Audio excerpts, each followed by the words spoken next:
हाल ही में बिहार विधानसभा में बिहार बजट 2026-27 वहां के वित्त मंत्री विजेंद्र प्रसाद यादव के द्वारा प्रस्तुत किया गया। बिहार में वर्ष 2008-9 से लगातार एक सेपरेट जेंडर बजट भी प्रस्तुत किया जा रहा है। जब हम जेंडर बजट की बात करते हैं तो उसका सीधा सा मतलब है कि महिला केंद्रित योजनाओं पर कितना खर्च किया जा रहा है, महिलाओं के सशक्तिकरण के लिए धन का आवंटन कितना किया जा रहा है, महिला केंद्रित योजनाएं कौन-कौन सी नई शुरू की जा रही है, इसका सेपरेट रूप से उल्लेख कर दिया जाता है और इसका लक्ष्य यही है कि महिलाओं और पुरुषों के बीच जो असमानता है, उस असमानता को दूर किया जाए। तो जेंडर बजटिंग की शुरुआत बिहार में 2008-9 में की गई थी और इसको सेपरेट रूप में भी कई बार प्रस्तुत कर दिया जाता है। वैसे तो मुख्य बजट में आपको पता लग जाएगा कि महिला केंद्रित योजनाओं पर कितना खर्च किया गया है, महिला सशक्तिकरण के लिए कितना आवंटन है। लेकिन कई बार क्या है कि इसको अलग रूप में भी उल्लेखित कर दिया जाता है ताकि आपको सेपरेट रूप में प्रस्तुत एक प्रकार से पता लग जाए कि महिला केंद्रित योजनाओं पर कितना खर्च हो रहा है। जैसे बिहार बजट 2026-27 आ चुका है, लेकिन फरवरी माह के अंत में एक सेपरेट जेंडर बजट भी प्रस्तुत कर दिया जाएगा। हालांकि जेंडर बजट की जो व्यवस्था है, ये मुख्य बजट से ऐसा नहीं है कि कोई अलग व्यवस्था है। इसका मतलब आप समझ गए, भारत में यानी केंद्रीय स्तर पर जेंडर बजटिंग की शुरुआत कब से हुई थी? वर्ष 2005-6 से हुई थी।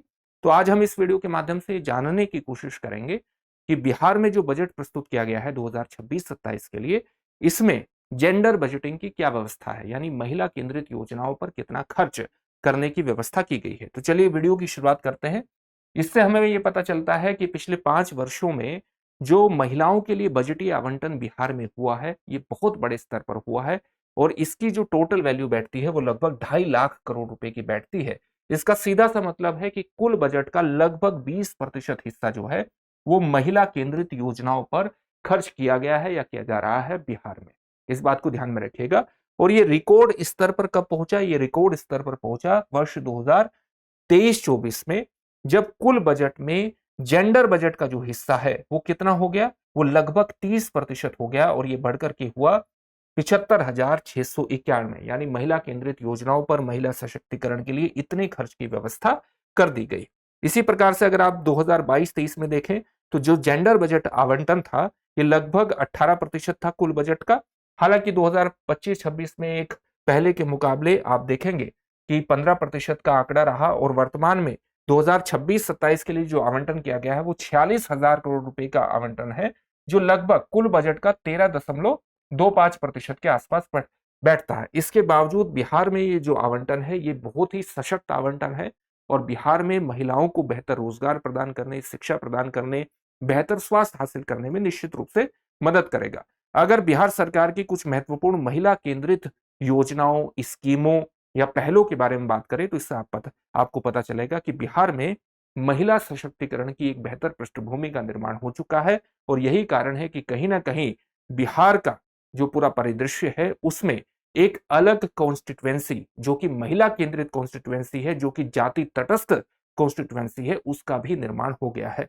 अगर बिहार में महिला केंद्रित कॉन्स्टिट्युएंसी का निर्माण हो गया है तो इसका सीधा सा मतलब है कि महिलाओं के लिए भविष्य में और ज्यादा आवंटन होंगे और ज्यादा आवंटन होंगे तो उनके और बेहतर सशक्तिकरण की पृष्ठभूमि निर्मित होगी, एम्पावरमेंट की पृष्ठभूमि निर्मित होगी, जो कि महिलाओं को पुरुषों की बराबरी में खड़ा करने के अंतर्गत विशिष्ट भूमिका का निर्वहन करेगी। अगर पिछली कुछ योजनाओं को देखें तो आप बिहार की एक योजना को जानते होंगे, मुख्यमंत्री महिला रोजगार योजना, जो कि महिला उद्यमियों को महत्वपूर्ण सहायता प्रदान करती है और कई बार इसको मुख्यमंत्री महिला उद्यमी योजना भी कह दिया जाता है। कई बार इसको आप 10,000 योजना के नाम से भी जानते हैं, क्योंकि इसके अंतर्गत आप जानते हैं कि 1,52,00,000 महिला उद्यमियों को 10,000 रुपए की किस्त प्रदान की गई। अब दूसरी किस्त की तैयारी है जो कि 20,000 से लेकर के 40,000 तक प्रदान की जाएगी।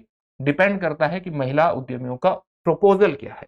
इसके अलावा महिलाओं को, जो सेल्फ हेल्प ग्रुप से जुड़ी हुई महिलाएं हैं, उनको ऋण के माध्यम से, उनको लोन के माध्यम से, सब्सिडी के माध्यम से 10 लाख तक का समर्थन भी प्रदान किया जा रहा है ताकि उनको सशक्त किया जा सके, वो स्वरोजगार के क्षेत्र में आगे बढ़ सके। इसी प्रकार से महिलाओं के ओवरऑल वेलबींग को, उनके कल्याण को, उनकी शिक्षा को प्रोत्साहित करने के लिए भी कई पहले हैं, जैसे छात्राओं को मुफ्त साइकिल प्रदान करना, मुफ्त यूनिफॉर्म प्रदान करना, स्कॉलरशिप प्रदान करना, स्नातकोत्तर पोस्ट ग्रेजुएट स्तर तक की फीस माफ करना, जैसी कुछ महत्वपूर्ण पहले हैं। और इन सब पहलुओं की वजह से ही ये संभव हुआ है कि बिहार में महिला एक जाति तटस्थ कॉन्स्टिट्यूएंसी के रूप में डेवलप हुई है, जो कि एक भविष्य के एम्पावरमेंट की भी पृष्ठभूमि का निर्माण करती है, क्योंकि अब महिलाओं को ज्यादा से ज्यादा सशक्त करने से संबंधित और ज्यादा केंद्रित योजनाएं आएंगी जो उनको और ज्यादा एम्पावर करेंगी। और जेंडर बजटिंग का जो मेन टारगेट है, महिलाओं और पुरुषों के बीच जो असमानता है उसे दूर करने का प्रयास करना, उसको भी कारगर करेंगे। ठीक है, इससे जुड़े हुए एक प्रश्न को देखेंगे, लेकिन उससे पहले एक महत्वपूर्ण सूचना है। अगर आप बिहार प्रीलिम्स की तैयारी कर रहे हैं, बिहार का जो आपका प्रीलिम्स होने जा रहा है 72वीं बीपीएससी का, उसके प्रीलिम्स की आप तैयारी कर रहे हैं, तो दृष्टि संस्थान के पास आपके लिए कुछ एक महत्वपूर्ण कोर्स है। और वो कोर्स क्या है? वो प्रीलिम्स को टारगेट करता है, और प्रीलिम्स को टारगेट करने वाला ये एक लाइव ऑनलाइन कोर्स है। इसमें आप एडमिशन ले लीजिए, डिस्क्रिप्शन में दिए गए लिंक पर जाकर के आप अपने एडमिशन को सुनिश्चित कर सकते हैं। और विशेष तौर से ध्यान में रखिएगा, अभी इस पर 25% की छूट आपको प्राप्त हो रही है। तो इससे जुड़िए, अगर आप बिहार प्रीलिम्स की तैयारी कर रहे हैं, बिहार प्रीलिम्स की तैयारी करने के अंतर्गत ये विशिष्ट भूमिका का निर्वहन करेगा। अब एक क्वेश्चन देखते हैं। क्वेश्चन क्या है? पिछले 5 वर्षों में बिहार सरकार ने जेंडर बजट पर लगभग कितना खर्च किया है? आपके सामने ऑप्शंस हैं, 1 लाख करोड़, 2.5 लाख करोड़, 3 लाख करोड़ या 5 लाख करोड़। इस प्रश्न का उत्तर कमेंट बॉक्स में कमेंट करके जरूर दीजिएगा। फिर से एक नई सेशन में आपसे मुलाकात होगी। धन्यवाद। अब एग्जाम की तैयारी को और बेहतर करने के लिए हमारे चैनल को लाइक, शेयर और सब्सक्राइब करना ना भूलें।